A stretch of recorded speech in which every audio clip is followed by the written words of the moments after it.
Brand on Tour with Angelika Tauber and Katrin Hansel. The podcast where personal branding meets sports. In 505 you have unicorns, physical unicorns and skill-wise unicorns, but in 3x3 you have dogs. Before let's be fair, your Instagram account is private, so you're not doing much about your personal brand. I'm not doing a lot.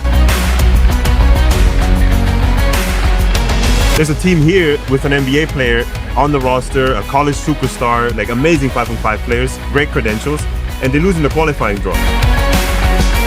Hey, Macarena, hi.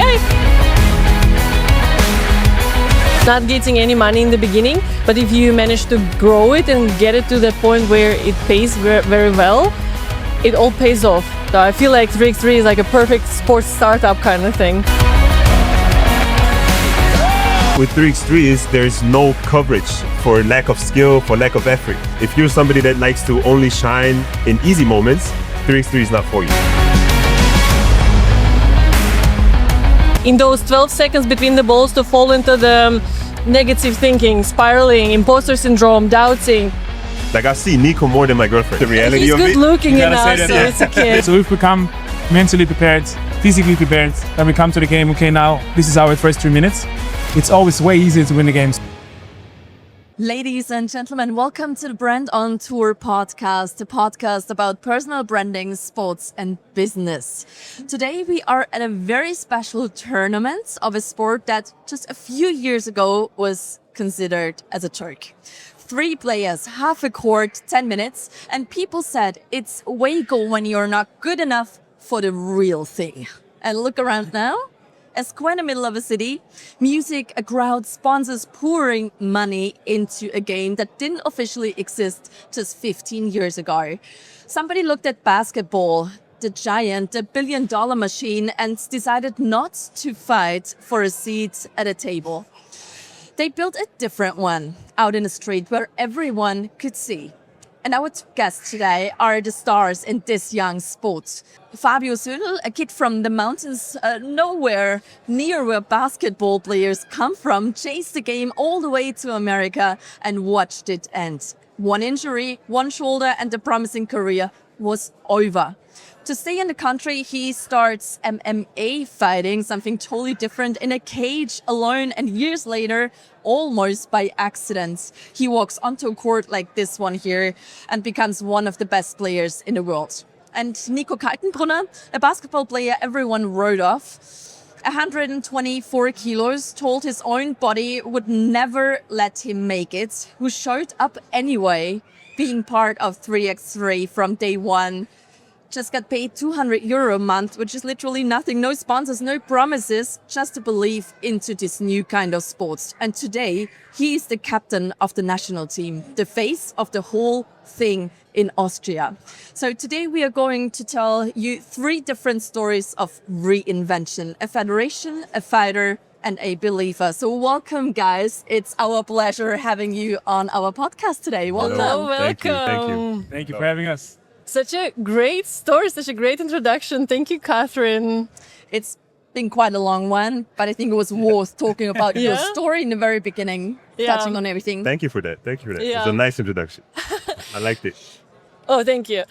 Let's start from the basics. So for those out there who don't know what 3x3 is, and there are such people, because I was one of those people just 2 years ago, when 3x3 in Vienna replaced beach volleyball. I don't know if you know that. So now there is no more World Tour beach volleyball here. Instead we have 3x3. And until then, I didn't know that was a real game. And I think I'm not the only one. So maybe you can explain what is that game, what makes it different from basketball, what it makes it so exciting and unique. Well, I think Nico will probably be fitted better for that because he has 3 years on me in the sport. So go ahead and tell the rules and regulations around. Okay, so from the basics, we can take most of it from real basketball, traditional basketball, 5-on-5 basketball. You have a ball and you want to get it to go into the basket as many times as possible, more often than your opponent, right? Just the big difference is in 3x3, it's just half of the court and just one basket. Right. It's a 10-minute sprint, as they always call it. The games are played until the first team scores 21 points or the 10 minutes are over. You play 3 against 3. You have 4 players total, so 1 substitution player. There are different rules, but in total, basically it's the same as normal basketball, just that you have a half. It's a bit faster, a bit more physical, a bit more thrilling, and a bit more to the ground for people to touch. It's an urban sport, a super fast growing sport, but the sport itself is super fast. For us athletes, like it was not easy to transition into the sport, but I think this platform of 3x3, like the way it's played for any athlete, it's just great because you don't need much. As I said, you need half a court, so that's always good. You can have it everywhere in Vienna. You need 1 ball, you need a couple of players. I think these are the most important facts about 3x3. Yeah. Just to add to that, when you said urban, for me as a player, that's like the main thing that feels different to 5-on-5 is in 5-on-5 you're in an arena, you're pretty far away from the fans, and it feels very set up. The entire atmosphere feels very set up. And then with 3x3, it kind of feels like you just walk on the court, the fans are right next to you. A lot of times in a lot of tournaments, we just walk through the fans to get to the court. Yeah. And then right after the game, you walk past the fans again. So you're like really in touch with the atmosphere, with the court and everything. I feel like it creates a different feeling and a different vibe for the athlete, but also for the people that come and watch the sport. Feels more in touch than going to a 5-on-5 game where you pay a ticket, you sit up in the bleachers and you see tiny little players play. Yeah. 3x3 is a little different. It's more relatable, in my opinion, as an athlete and as a spectator. You have to pay for the tickets here as well, no? Are there some tournaments when it's like free for everyone to join? It's actually fairly rare that you only have paid tickets in 3x3 tournaments because the entire idea of 3x3 is to bring people in that are already in the area. It's not really an event that you plan to go to many times. Many times our tournaments are located in the middle of a city in like shopping streets, shopping malls, so whatsoever. And from how I understood it, the main goal is to get people and catch people where they already are and bring the sport closer to them. So it's less of a big event that you market towards people, more so something you put in their face and tell them, hey, come check us out for 20, 30 minutes and fall in love with it. Yeah. Why did FIBA want to do this? Like, why did they invest money and energy into creating this separate branch? Because I'm sure they were making enough money with normal basketball. Why create something like this? Why is it important to bring people in? I think it's part of evolution, not only in sports, but also as us as society. Everything is fast-paced. Everything is getting faster. Like, everything is digitalized. Everything is like nobody wants to sit in the gym for 2 hours, watch a basketball game, watch a football game. This, what Fabio said, is like urban. It's down to earth. Like people come, you watch 2-3 games, you get your burger, that's something to drink, and you go home. Like it's nothing super serious. You just come, you enjoy your time with family, and then you go home. It's similar to beach volleyball or other sports, skateboarding that are outside. It's just you come there for the vibe. Oh, for sure. Most people don't even know nothing about basketball. If I would come here to watch for the first time, I would be like, oh wow, this is super physical, this is super fast, this is fun. But at the end of the day, I don't really care about basketball. I'm just gonna get wasted, right? Yeah, exactly. No, maybe not wasted, not everybody, but some people will do it. Oh, there are a lot of people who come to the beach volleyball tournaments. They end up with this like huge pile of glasses, like, and they are like, completely hammered at the end. You know, one more thing that I think you didn't mention yet is the international marketing aspect of it, because FIBA is really just Europe, right? 5-on-5 basketball, FIBA is Europe, but with 3x3, they kind of expand a lot of Asia. They cover a lot of China. In China, more people know about 3x3 than they know about FIBA 5-on-5 basketball stuff. So for them, with how it's set up, with having international tournaments all across the world, they can touch every market in some way or another. And in China, you can really see there's a lot of tournaments in China. There's people that are very famous in China that make a lot of money playing in China. And I think for them, if apart from what you said, I think from a marketing and financial perspective, it's really nice to touch different markets internationally and however they want. Like they're pretty much completely free onto where they put the tournaments and what markets they can reach. Yeah. What role does actually social media play in all this? I mean, you just mentioned people are just coming in from the street or you're playing in the mall, whatever it is. But what role does social media play for you as an athlete, but also for the entire tour? Obviously, it's visibility for us athletes and for all the organizers, sponsors. I mean, at the end of the day, what is sport? You want to bring as many people to a location that is same time for them to see some sponsors, some athletes run around. Okay, I mean, for us sports people, it's super important to be good in what we do, obviously, and it attracts a lot of people to come watch. But for the sponsors, it's super important to be like visible, to have social media presence, to have media presence in general. So for us, we feel it. The more this sport grows, the more pressure is on us to present ourselves in a respectable way on social media and in media in general, in TV, in newspapers, and interviews, you know. Yeah. And it was never easy for us. As you said, it's not that we come from the streets, but this game is like the dirty version of basketball. It is for sure. Really, Yeah. it's like the dirty version of basketball. And also the characters that come to the sport, they don't usually fit into a stereotype basketball. You know, so we all have different pros and cons. Mm-hmm. The size to ourselves, you know? Now the dirt has to come out. Oh, I'll answer that. No, I'm just joking. I don't want you to No, but we're not unicorns. That's what he's saying. No, like we're not in 5-on-5, you have unicorns, physical unicorns and skill-wise unicorns. But in 3x3, you have, like, we like to say dogs. Like Yeah. you go out there to Personalities. fight, you know, like personalities. Like you really want it more than other people. It's Yeah. not like this unicorn, white-collared, like perfect skill, 2'15" guy that's Yeah. perfectly fit for basketball. They want it.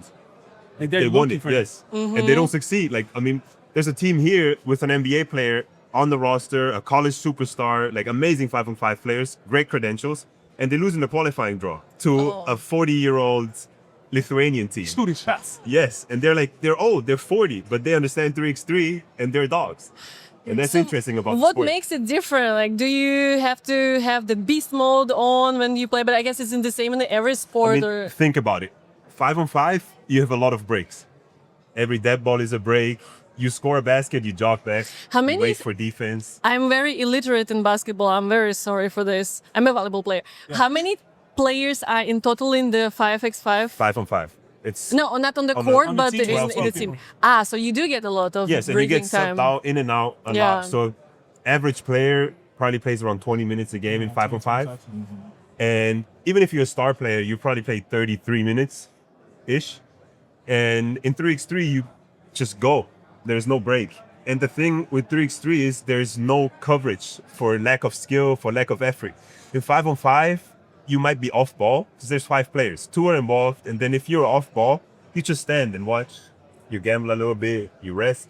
In 3x3, you rest for 1 second, you get exposed. Somebody will run past you and score. So it's very visible. You put on the spot and you have to be built for that. If you're somebody that likes to only shine in easy moments, 3x3 is not for you.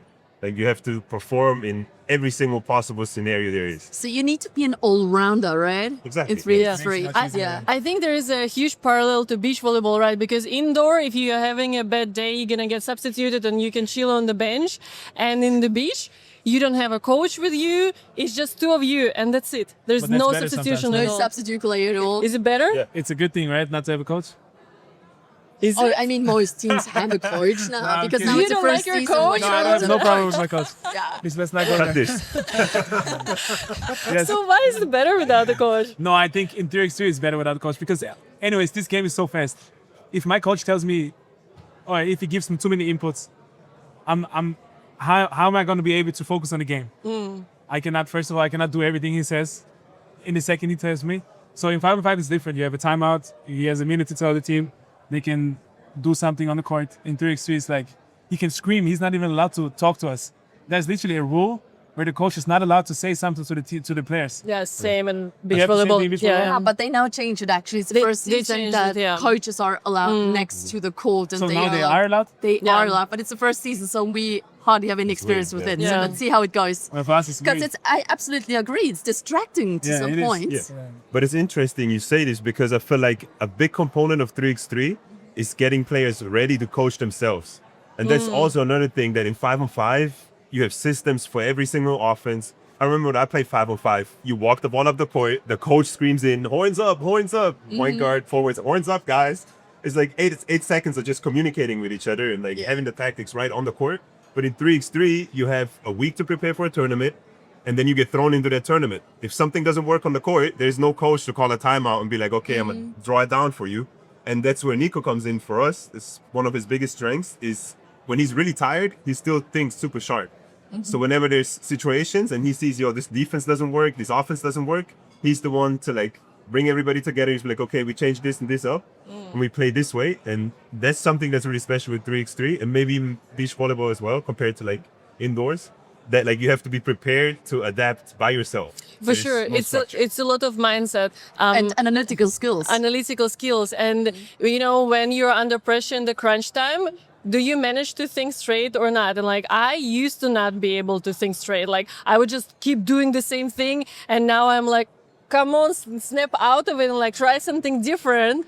But it took a lot of like intentional mental training. Like, this is for the better good, and like you need to learn it. What I find extremely stressful about 3x3, and I wonder how you see that, is that you just have one chance. So just 10 minutes, right? No second set, no deciding set in the end. I would probably freak out. Like, it's all pressure, like always playing the tie break, basically. I mean, yeah, that's true. But I mean, how long does one set last in beach volleyball? 21 About- points or around 20 minutes. Oh, for real? Yeah. Maybe 30 minutes, depends how How tight tight it is. Yeah. Yeah. So yeah, okay, that you have a point. But I feel like this is what we practice for. And if you want to do it in your head, as I said, we did like intentional mental practice. You can do the same in 3x3. You can take the game and put it in different parts. For us, it's always the same. We come to a tournament. We want to win the first 3 minutes or like the beginning of the game, because we know whoever dominates or controls the first 3 minutes of the game mostly controls the rest of the game. So if we come mentally prepared, physically prepared, and we come to the game, okay, now this is our first 3 minutes, it's always way easier to win the game. So if we win the first 3, we focus on the next 3. And then we focus on the next 3. And then most of the time it's the last minute that decides the entire game, which people think it decides every game, because, okay, it's 14-12 and somebody hits a hard 2-point shot and it's 14-14, even though the other team was in control the whole game. But I think, I don't know, statistically, probably it can be proven that at the end of the game, the team mostly wins that was in control over a bigger part of the game. So this is how we try to like cut the game into sets like you do in beach volleyball, so it doesn't feel like one chance. Yeah, it's a very short attention span kind of sets. Yeah, Like, it's so short, 3 minutes. But I think that's not even the hard part. Like he said, we trained for this. I've never really felt overwhelmed in the game. I mean, at the beginning I did, but like after a couple of months of practicing with the guys, I've never really felt overwhelmed in the game. And it never really felt like the games are super short. Like, it feels like on pace to what we practice. But what I've always struggled with, what's really hard in this sport, is the emotional aspect of it. Because you have a tournament this weekend, then you have 3 days of practice and you fly to the next tournament. So there's 2 games, you may lose one, but then you play your next game in an hour and a half. So you got to get ready again in an hour and a half, be mentally ready again, be motivated. You win that, and then you play the next day. You lose by like a buzzer beater shot or whatever. It was like that before the Euro Cup for us. We had a terrible stretch. We played 2 tournaments, probably the worst tournaments in team history. And Euro Cup at home comes up in a week. We're all down, like we're all out of it. Terrible tournaments. And like the emotional aspect, the mental aspect of it, to like get motivated again and believe in yourself again, weekend after weekend after weekend, because there will be setbacks, right? Like it's impossible to just win every tournament. So having that skill is even harder, in my opinion, than the physical or like thinking quickly enough in games aspect of it. And if you can master that, I feel like you can be way more consistent and successful in this sport. That's like the real secret to like having a good season and not just one tournament. And how do you master that? Like, have you dog. mastered? Huh? The Our dog coach always mentality. says you gotta be a dog. You gotta have the dog dog. mentality. Yeah, but what's the secret sauce behind the what dog does it mentality? mean? I'm telling you, there's no secret sauce. Every coach approaches this topic differently. Okay. Every player approaches it differently. You have individuals in your team that need more attention than you have individuals in your team that need less attention. It's like in a big family. The longer you know your players and your teammates, the easier it gets to know, okay, what does this guy need? It's like we're all our small psychologists off the court. Like, I know what Fabio likes to hear. Sometimes I give it to him, sometimes I don't give it to him, depending on how he behaves and how he acts, and vice versa. And it's not that we do it intentionally. It's like It's torture. subconscious. It's not torture, no. It's like the You small didn't things. play well No, enough. no, I'm no, not gonna no, give no, it to no. you.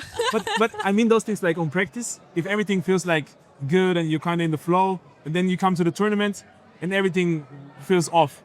It's a mental thing. It has nothing to do with preparation. It has nothing to do with how we practice or play. It's just a mental thing. And in my opinion, the longer we play together, the longer you two play together in the Austrian tour, the better you understand each other without words. And for us, this is like, again, I'll go back to the dog mentality. Dogs understand each other without words. Like they just know based off how they act, how they feel. Is somebody scared? Is somebody like with an open chest? Does somebody really want it? Or is he thinking about something? And this is what makes us a great team, because over time we got to know each other and we got to know those small things, and this makes the difference outside on the court. You said it's just 10 minutes. You only have one set to play if you take it like that. So the more you know those small things, the bigger the difference it makes in the end. Yeah, like to me, another really special thing about this sport is we spend so much time together. Like I see Nico more than my girlfriend, way more, which is kind of sad, but like that's just the reality He's of good it. looking You enough, gotta say so that it's okay. Yeah. You gotta say that now. He always tells me he's so happy that he can come with me. But again. like realistically, it really is like that. Like we spend 24 hours together on every tournament.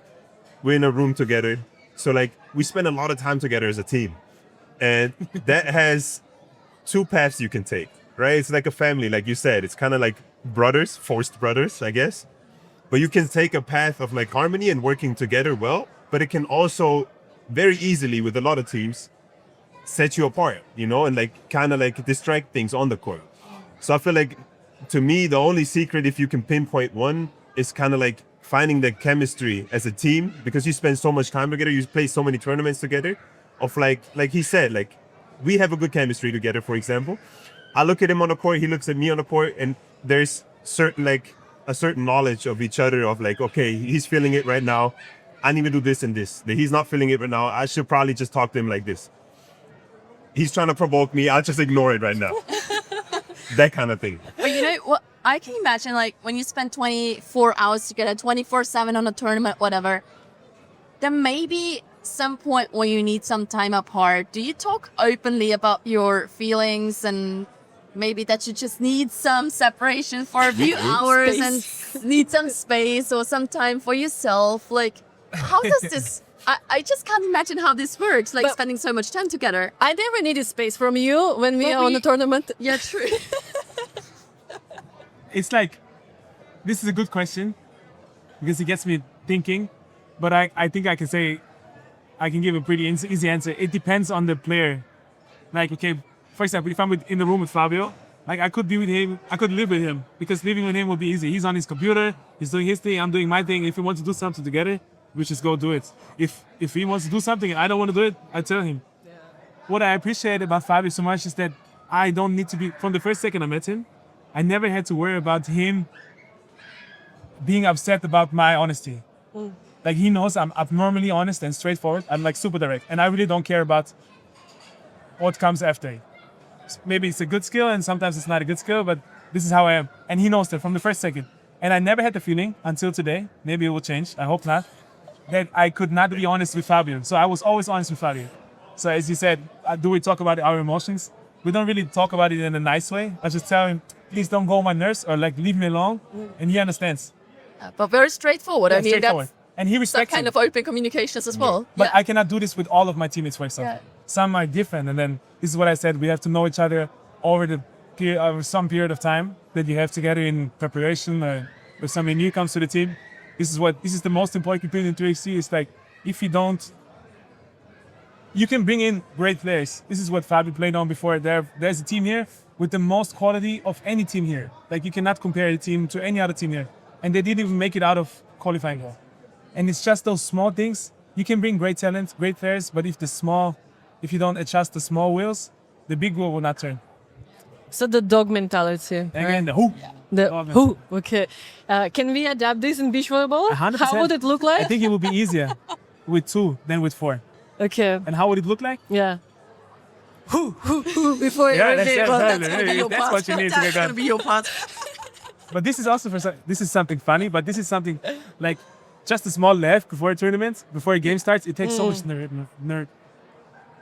nervousness away from the players. Yeah. And these are also small things like I think about, he thinks about, like everybody needs something different.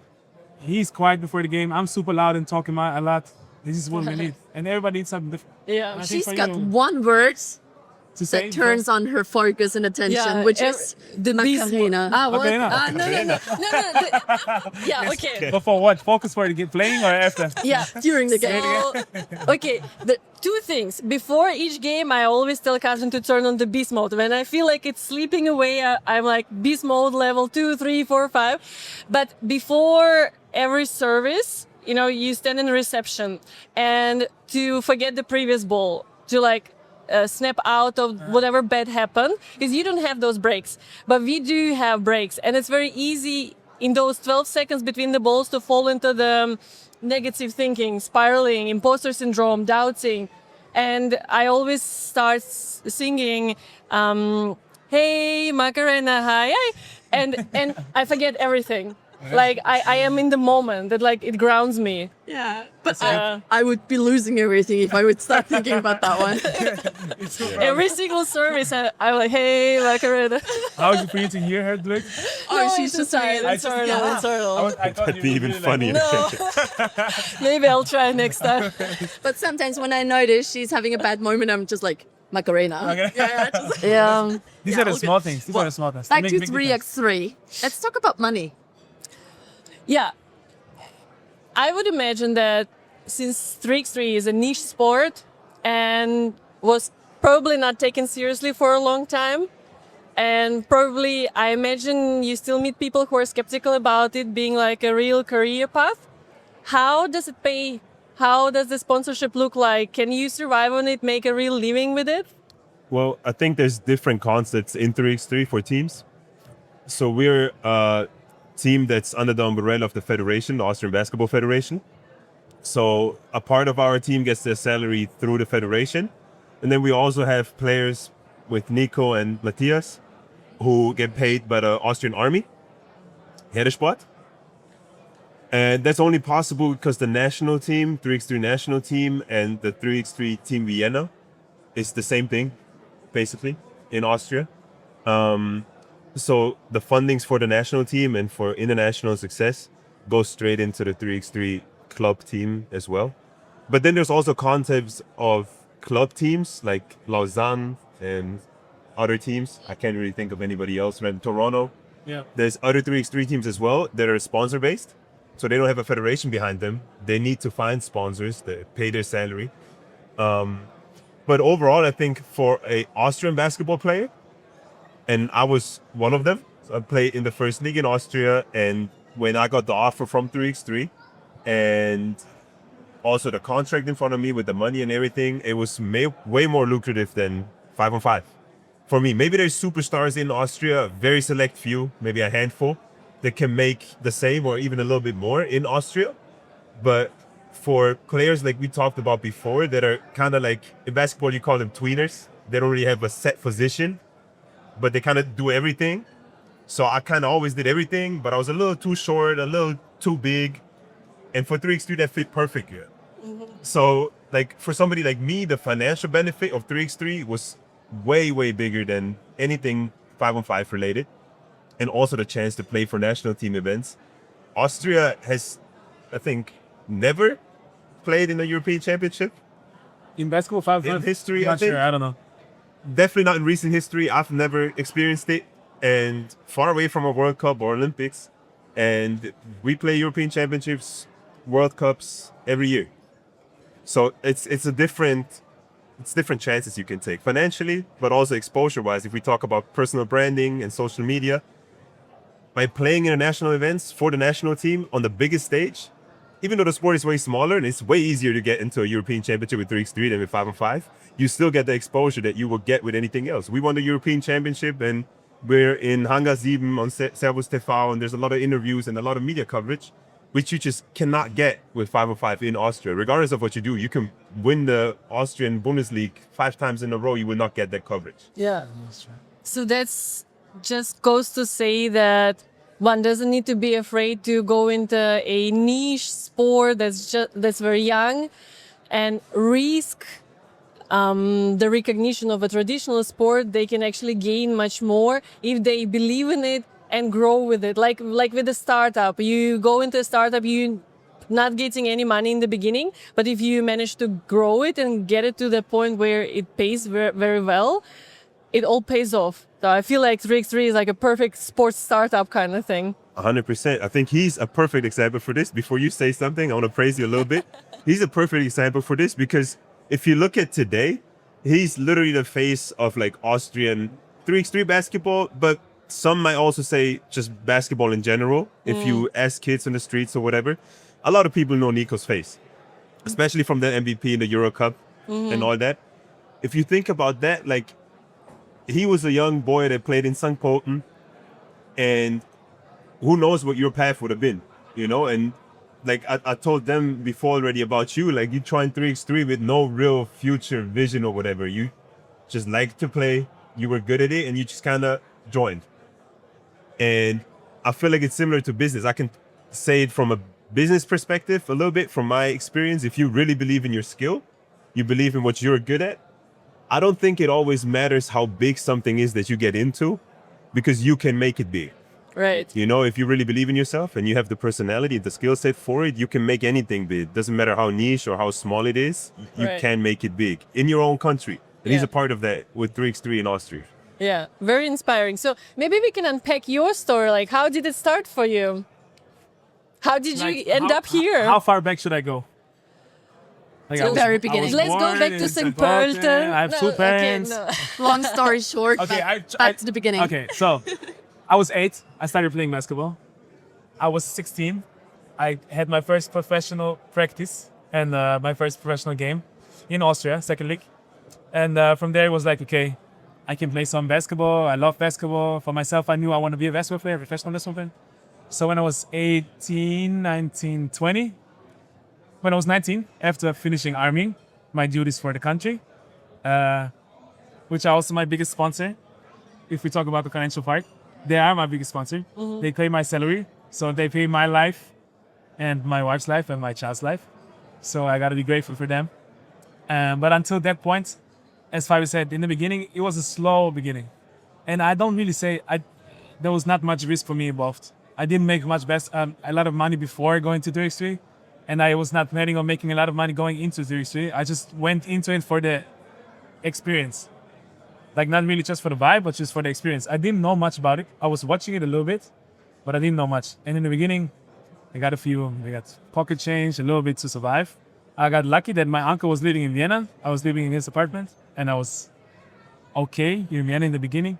But then as the years went on, the first 2 years were so-so with the financial part and with my role in the team. But I always was like, I might as well do it. Why would I change? Like I enjoyed the people I was around. I enjoyed the sports, and it was my passion to play basketball anyways. So I just stuck with it. And then the third year was the year that changed the most in my life for me personally, but also in my basketball career, because we had a new player, and he took over the team. So my role was declining week by week, and at the end of the season, I was not playing no more, but my money went up. I made a really big jump from one year to the other year financially, but I didn't play no more. And that gave me the perspective of, okay, if I go back thinking 12, 14-year-old Nico, why do you play basketball? Do you play basketball for the money, or do you actually do it because it's your passion? And I remembered myself that I want to do this sport because it's fun. I enjoy the lifestyle. I enjoy the people I meet. So I was like, no matter what happens next year, I want to play basketball. So I was like, let's try it again. Maybe next year it's going to be better. I didn't ask for more money. He didn't give me less money. So everything was fine. Then I played, and this is where everything started going into a really, really good direction basketball-wise. We had a new coach, we had new players, system worked, and I started feeling really comfortable in myself and in my teammates. And then that is the time Fabio came to our team. And from that moment on, everything was good, better. We had a system, we had players that I like to play with. I hope you would say the same thing. We had a coach that focused on us growing, and we had the goal of Olympics. And then we won the Euro Cup.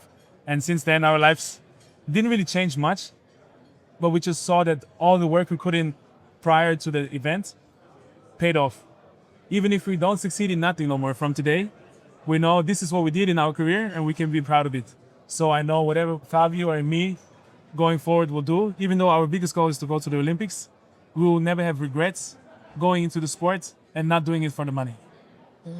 You actually started as a very typical basketball player. You played in the US for quite a while. How did you reinvent yourself as a 3x3 player? And what role did actually MMA fighting play in all this? How does this fit together? Yeah, I mean, I'll keep the long story short as well. So, like you mentioned in the intro, I grew up in Vorarlberg, really small village, not a lot of basketball. I think there was 3 basketball players in my school, and it was a basketball school, like a sports school. So like all the basketball players were there, and it was 3. And none of them in my age. It was like 1 year older, 1 year younger. So I moved to Vienna by myself, to a boarding school my first year, to an apartment in the second year when I was 16, 17. I left to the United States, went to high school there, did my high school diploma there, and then went to JUCO and to college. Went that entire path, hurt my shoulder, broke part of my rotator cuff on my shooting hand, which is basically like career ending at that point. And my goal was always to stay in America and play there. Obviously the NBA or any pro AAM thing in America. Couldn't do that, but wanted to stay in America. So I started fighting MMA because I needed a sport that I can do professionally. And I wasn't going to learn tennis or volleyball. So fighting is very easy. You just go professional if you're physically gifted. So I started training that, very dedicated. And it taught me a lot of very interesting mental aspects of sport that are very different from team sport, and how you kind of deal with yourself, with your emotions, a lot of stuff that relates to 3x3 basketball especially. How you handle your emotions, how you don't just go into games and you feel anger, and you don't, like a lot of players, I think a lot of athletes think they can get energy out of hate, anger, aggression. And in MMA, you learn that like if you go into a fight aggressive and you just want to hurt the other person, like that's all that goes through your mind, you'll probably get put to sleep in some way or another. So you need to approach it strategic and tactical. And that is a big emotional part on how to do that, right? Because we all human, we all have emotions. And how do you deal with that in like stressful situations? And that helped me the most in 3x3 later on. But yeah, then after that, after 2 years, I had to come back to Austria, did my social services. And then after that, COVID happened. I had to stay in Vienna. And yeah, after 2 years of hobby basketball in the second and first league in Austria, I say hobby basketball because the financial part was definitely hobby. Played a tournament on a Sunday. A friend of mine was like, hey, you want to play some pickup on Sunday? I was like, yeah, sure, let's play some pickup. And then these guys, it's a 3x3 tournament with these guys there. You were in that game? Yes, Yeah? but they had 2 teams. So there was 2 Team Viennas. And then I played with these other guys. They also played first league in Austria. And we beat the first Team Vienna. And With you in it? No. Oh, And then we okay. played the second team. No, you Oh, beat okay, the- we beat the second Team Vienna. And then we played the first Team Vienna in the finals. And as I remember, And we won. were We dominating won. them. We won. We were At the end of the day, dominating them. we won. And the referees rigged the game The for them important to thing win is it. we won the tournament and we won the game. There is videos of it. Nothing else is If important. anybody wants to check it out, there is videos of it. We won the Okay, game. we will pull it So, up. anyways, He doesn't want to the accept. president, back then, the president of the Austrian Basketball Federation came up to me and said, hey, I really like how you play. You'll be interesting for this. Then I didn't hear of him for like 2 months. I forgot about it. And then I got the call up in the off season to come to Serbia and practice with these guys. And I was like, Serbia? It's like, what is Serbia? And then they flew me out to Serbia, practice with them. And I just, in my head, it was just like off season conditioning, practicing with these guys. But then they offered me a contract, and everything after that is kind of history. Me How- joining the team. How has your personal brand changed or evolved ever since? You know, the funny thing with 3x3 is that your personal brand is decided by FIBA, the commentator. His name is Kyle Montgomery, the voice. He decides a lot of that because that's how FIBA portrays you. So like when I got into it, at some point he called me Fight Night. So my nickname is Fight Night. So like once people heard that and once people heard my MMA history, there's a lot of connection to MMA.